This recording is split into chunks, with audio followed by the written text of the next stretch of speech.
look into your pet's eyes, what do you see? A reflection of yourself? A glimpse into a world untamed by human expectations? Or perhaps just a creature sharing the same space, navigating this chaotic world alongside you? Welcome to the Companions Collective, where we dig into the human-animal bond and uncover the messy, beautiful reality of it all. I'm Angela Schneider, your guide through the depths of our shared connection with our companion animals. Join me as we explore the tangled web of love, loss, and everything in between that defines our relationships with the creatures who know us best.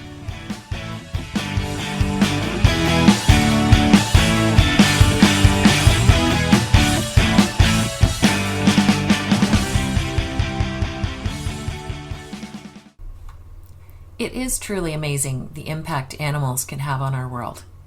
My guest today proves that on a daily basis. Penny Ellison is the board president of Hand to Paw, an organization in Philadelphia that provides paid internships to youth ages 16 to 24 who are experiencing housing insecurity or are in foster care. The group helps these kids enhance their coping skills, their emotional regulation, their abilities in conflict resolution, job preparedness, and healing, all using animal-assisted intervention. The youth work directly with staff to help rescue, care for, and train animals like cats, dogs, guinea pigs, bearded dragons, and more. And as if that doesn't keep Penny busy enough, with a background in law, she combines her passion for animals with her legal expertise, becoming an advocate and educator in animal law. Listen as she shares her journey from corporate law to her work today, transforming lives both animal and human. Hey, how's it going? It's great. How are you? Good, Penny. It's so awesome to have you on. I really want to dig into who you are and what Hand to Paw is all about. Okay. Well, I'm a lawyer by trade, and I teach animal law and ethics at the University of Pennsylvania Law School. I also chair the board of the Pennsylvania SPCA and an organization called Hand to Paw that was the brainchild of one of my students back in 2010, who came up with the idea of pairing youth that were experiencing homelessness with animals in shelters. So we've been in existence. She graduated in 2012, and I took over at that point and built it from an all volunteer organization into having a paid staff and our own building and paid internships for the young people. So you're the kind of person that likes to have a lot going on. Yes, and I haven't even mentioned my real paid job yet. So yes. So where does the name come from? That actually was they tossed things around before I even joined, and we were partnering with Covenant House, which is a international shelter for young people, and one of their employees, Rob, I'll give you credit, came up with the hand to paw idea, and it stuck.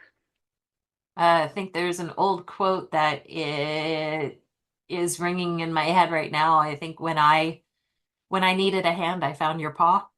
Yes, I have heard that. Yeah. And it really works because, right? Right. It really works for us because, some of what we accomplish are things like, life skills training and job skills training and workforce development type things, preparing young people for the workforce.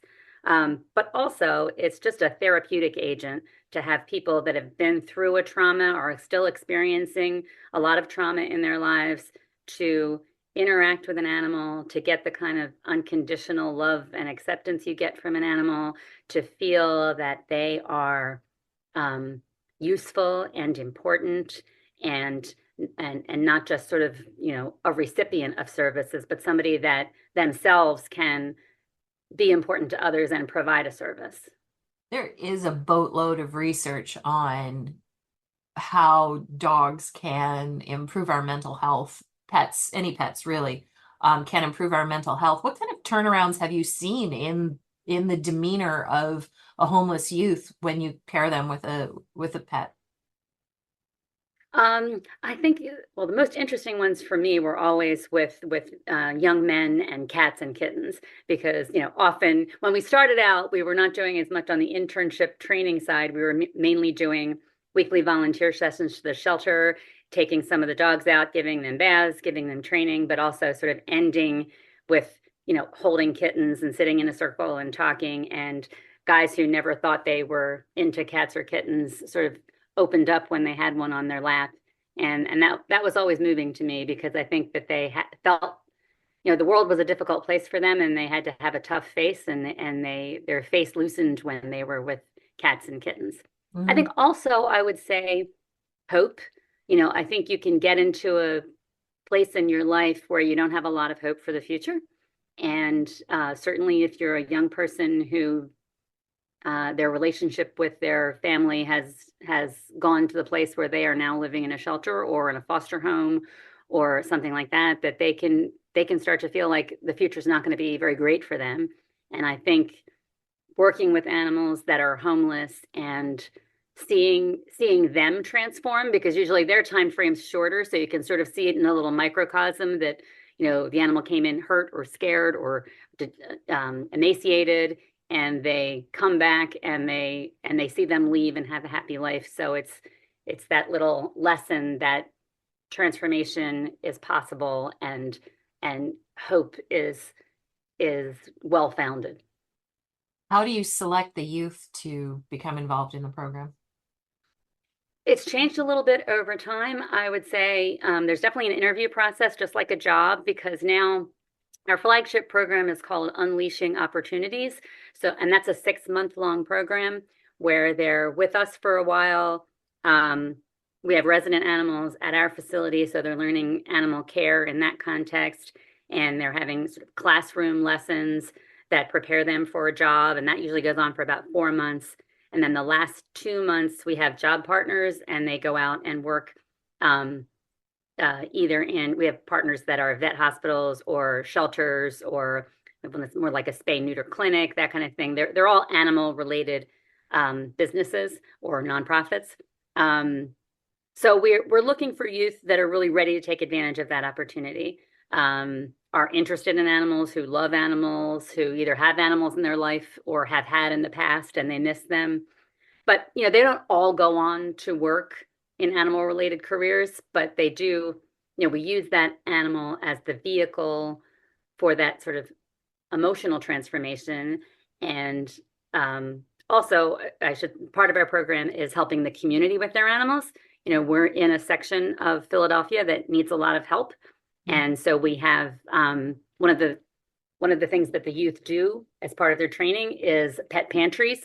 So we would make free food available. We've had veterinarians or vet techs there giving out flea and tick medication, talking about where people can get low cost help for their pets. I'm getting a little off track from how we select students, but I wanted you to know about the project. I Yeah, mean the program, so that because that feeds into how do we select people? yeah. Because some people are not ready to commit to a 3 or 4 day a week for 6 months. They're not in that place in their life. They don't have any other support. And we want them to succeed. So we're looking for maybe having some supportive adult in their life, maybe having tried employment before, regardless of how successful it was. So they have a little bit of experience with scheduling and showing up and things. And we also have a program that is not as intensive. We call Pause Per, for kind of a play on Prosper.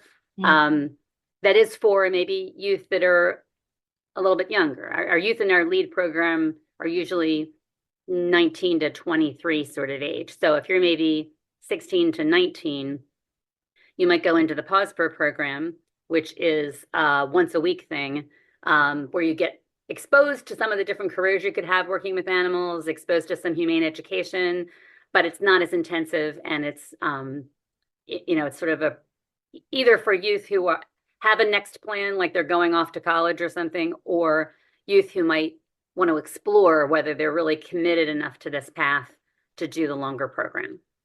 Sounds like a great idea, especially for kids who are living on the edge.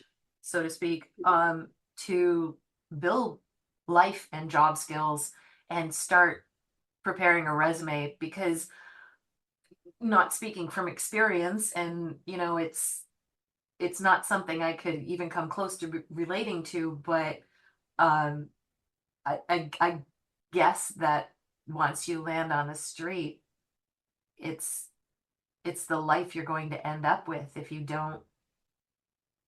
Am I on track? Do you I know what think I I, mean? I think I'll yes, because I Yeah. will tell you, I came into this very naively. Mm, I grew up in an intact family in the suburbs, and I went to college and I went to law school, and I kind of thought, oh, I'm at that point in my life where I want to do something that's more meaningful, mm, and I thought I would use my connections to get job opportunities for the youth that they might not be able to find on their own, or get their resume to the top of the pile. And it's just so much more complicated than that. The needs are so multi-level. I'll tell you some of the lessons that we learned. Like, we have to provide food. I need a lot of food in the budget, because if you're living in any kind of transitional housing, sometimes you miss, they're working through the dinner hour, they go home and there isn't any food. So that has to be a big part of it. There's a counseling part of it. There's either connecting them, helping them share their feelings and connecting them to professionals that they need to make that transition. So I think you're on the right track, in the sense that those of us who haven't experienced it, it it takes a long time to think this is not just about, picking yourself up by your bootstraps. That there's a lot of pieces to the support puzzle that we have to try to put together for them. yeah. And it seems to me that if you end up on the street as a youth without the kind of program that you're offering, it can seem very hopeless Yes, and absolutely. non-ending life cycle kind of thing. Because sometimes it's a challenge with our help and with others' help. Give you another practical example. Many youth end up without their birth certificate or any type of ID, which then makes it impossible to get employment, because a regular employer has to fill out a W-9 form for the government, and that means they need to see two pieces of ID, and that can be a complete barrier. And I'm a lawyer, and I couldn't believe how long it took to fix that problem. It's not like you walk into an office and you walk out with ID. It can be a very long process. Huh. Yeah, those are things that I've just taken for granted in my life, I think. Some of the kids that have amazed me the most are youth who, while living in a shelter environment, applied to college, figured out the financial aid form. Those forms are not easy to complete. Yeah. Like, figured out all that stuff without family members helping them, and ended up in college or having a scholarship. But it's amazing, because you think back and think, I thought it was challenging with help. Yeah. So how do the animals come into play then, and how are they selected to participate in the program? Well, we have resident animals. Our current, like I said before, we started out just going to different shelters every week and helping with the animals that were in the shelter. Um, then we started probably right after the pandemic, when honestly it was impossible to go into shelters. We had to change our model, because you couldn't bring new volunteers into a shelter for quite a while after March of 2020. So Mhm. we were lucky enough to get donated space at that time. And we started taking in animals mainly just from those of us involved in animal rescue are never lacking for people asking you to help with their animals. So, it was taking in cats off the street or from people who just were unable to care for them. We partnered with a rabbit rescue, because we don't have a space. We all love dogs. I love dogs. Mine's sleeping right here, but we didn't have a space that we could house dogs. So our in-house animals have been cats, rabbits, guinea pigs, turtles.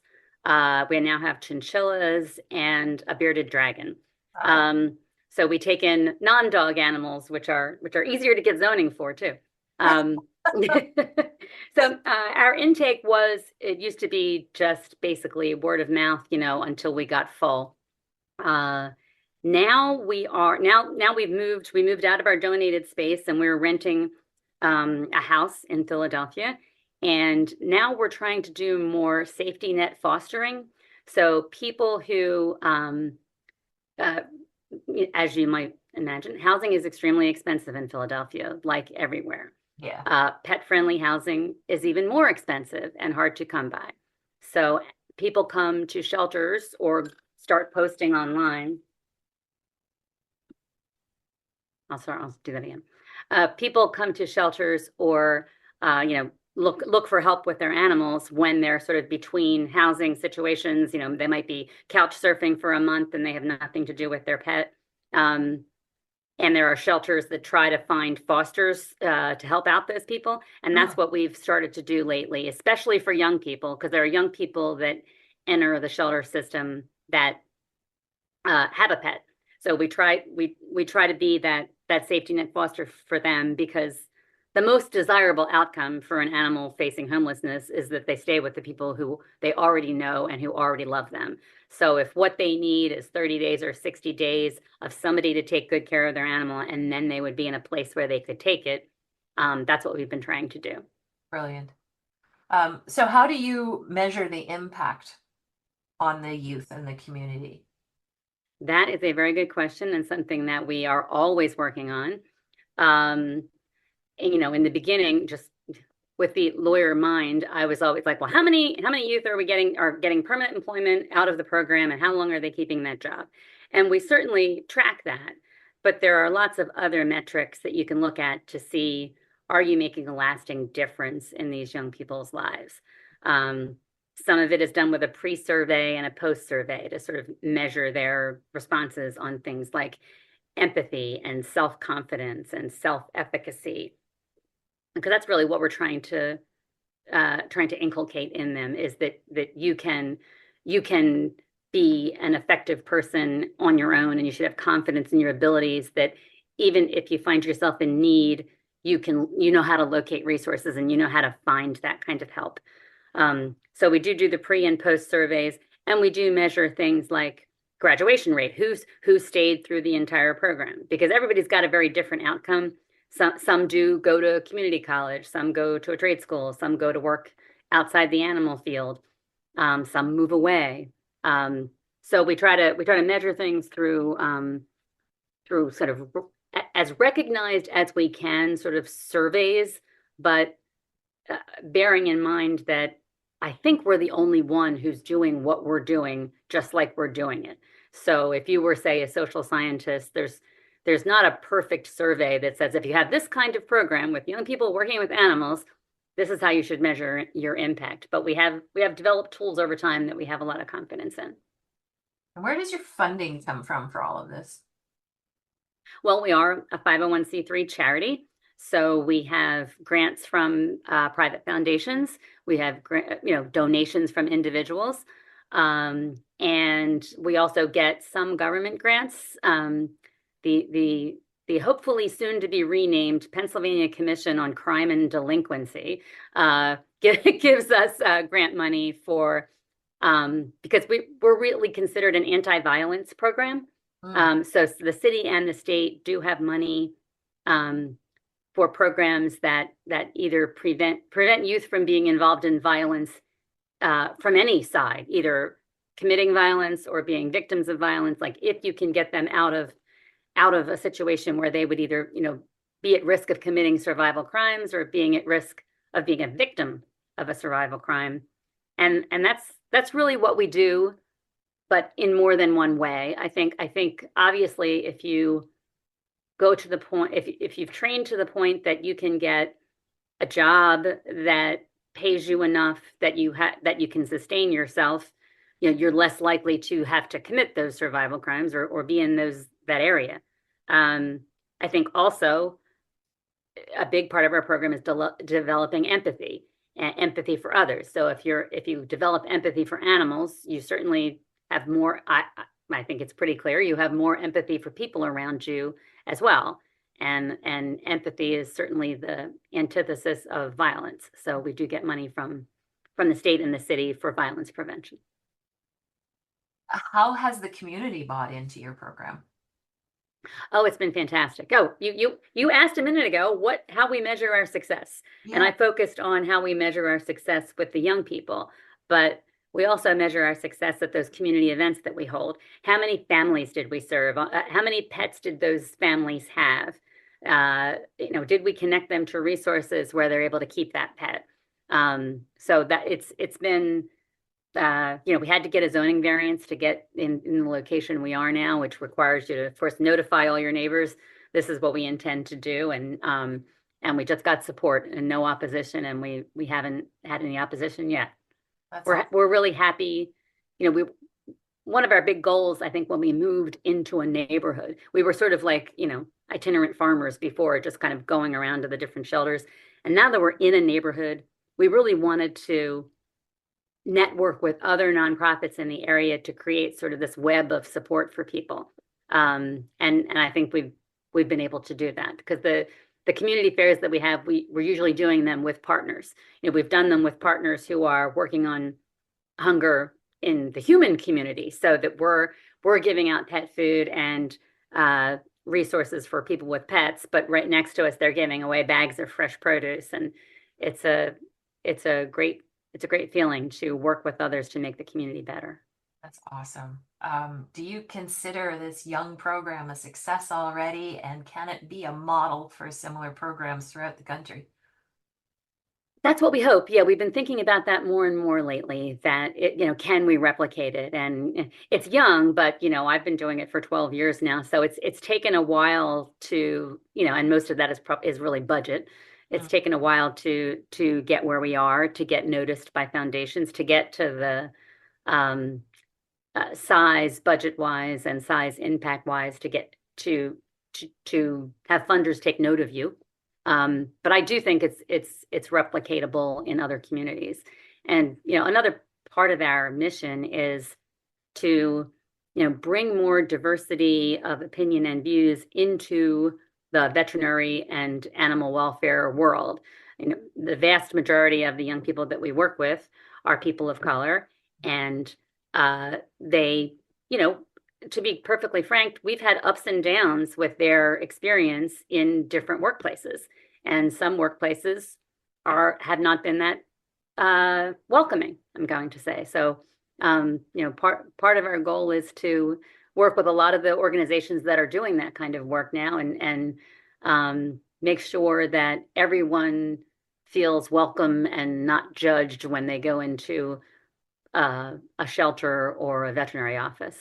I don't think it's an outlandish statement to say that the veterinarian industry is quite alabaster. Yes, yes. And I think it's compounded by um, the pace and the stress of the work, because some of our young people, they're not coming from a world where they were in the vet's office all the time with their own pets. It's like it's a new world, and we prepare them as much as we can, but they might need a little bit more guidance or a little bit more, explain this before you're asking me to do it. And I think there tends to be a lot of impatience in the veterinary world. It's also very important for clients clients of veterinary clinics to be able to work with people who look like them as well, is it not? Oh, 100%. Yes. Just And we even need in shelters. representation in all walks of Yes. life, do we not? Yes, absolutely. And so in the shelter world, we want everybody to adopt, but many people don't. And many people that live in the cities are getting pit mixes, which is the animals that fill our shelters. They're getting them from their friends and neighbors who are breeding in their backyard.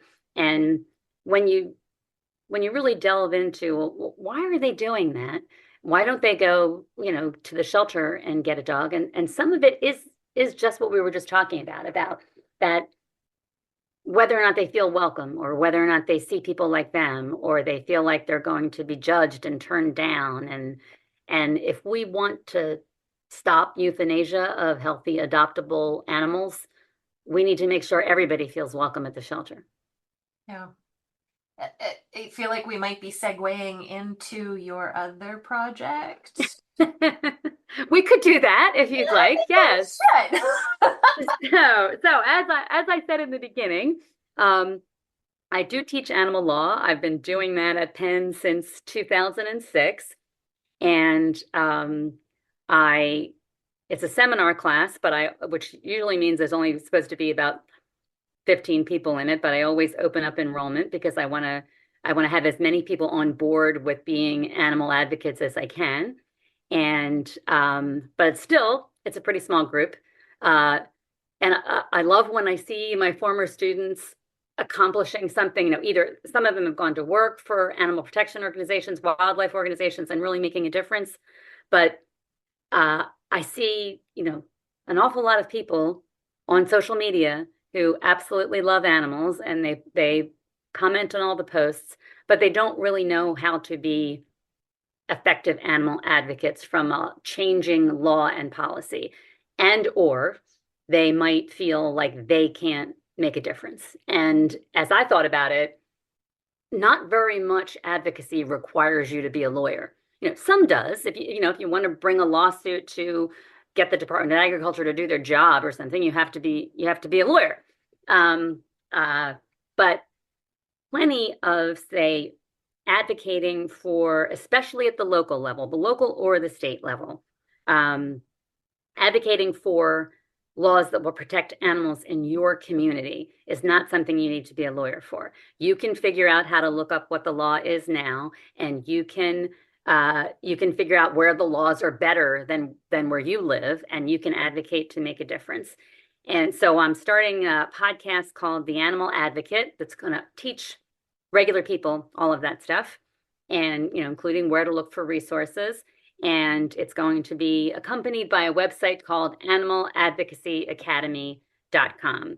And I'm still getting that up. That should be up in the next 2 weeks, maybe by the time you all listen to this.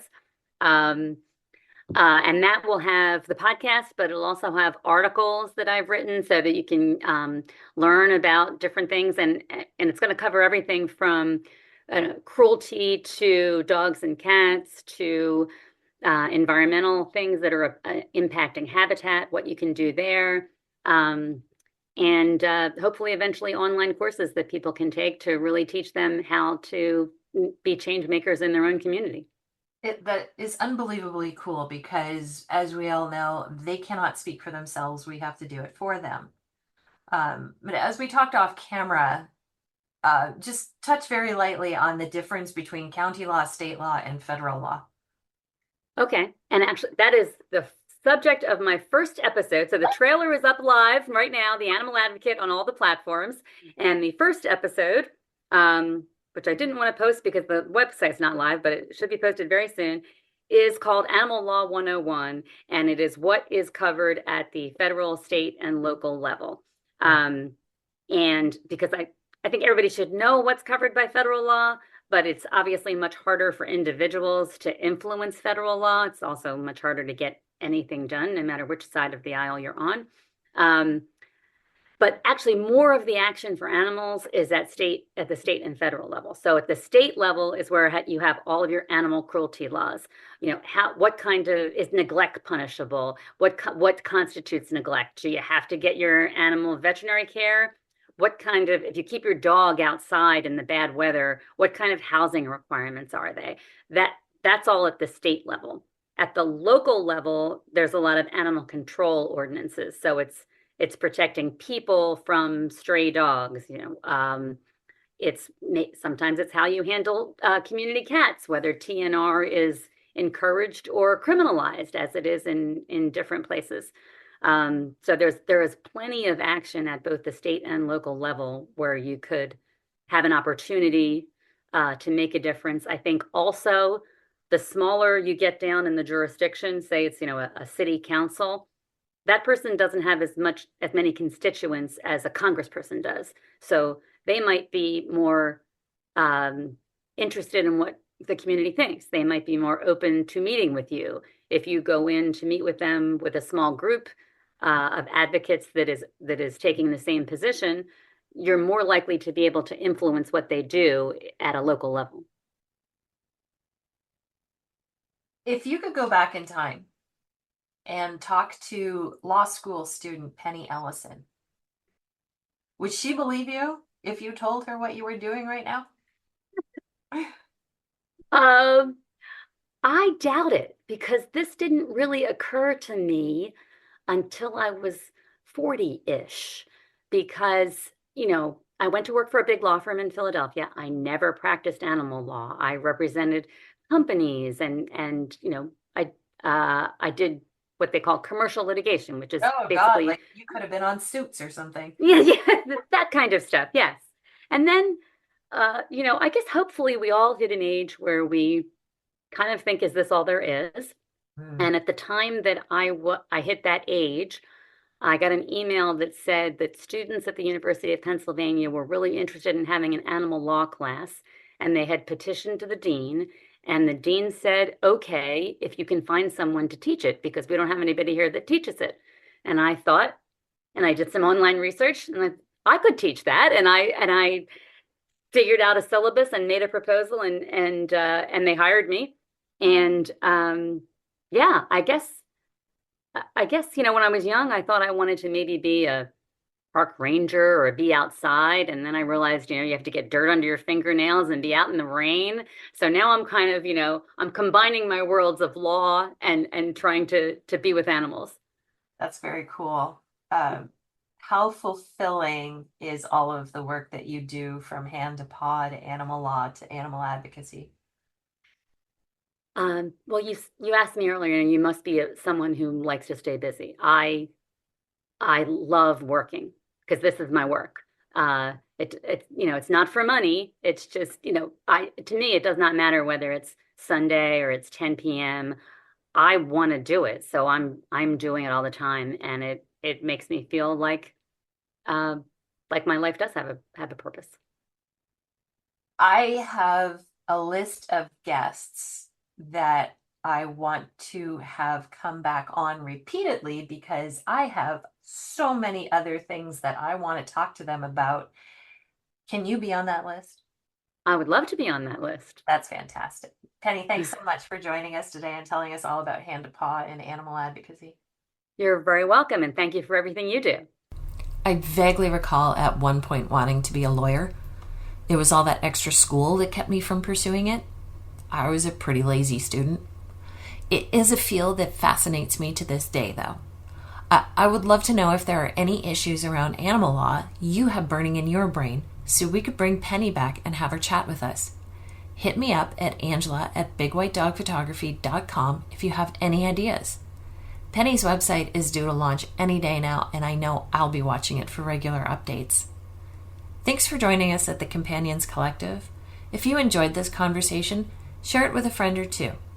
If you have a moment, we'd love it if you could leave us a review or rating on your podcast platform. Until next week, tell your dog I said hi.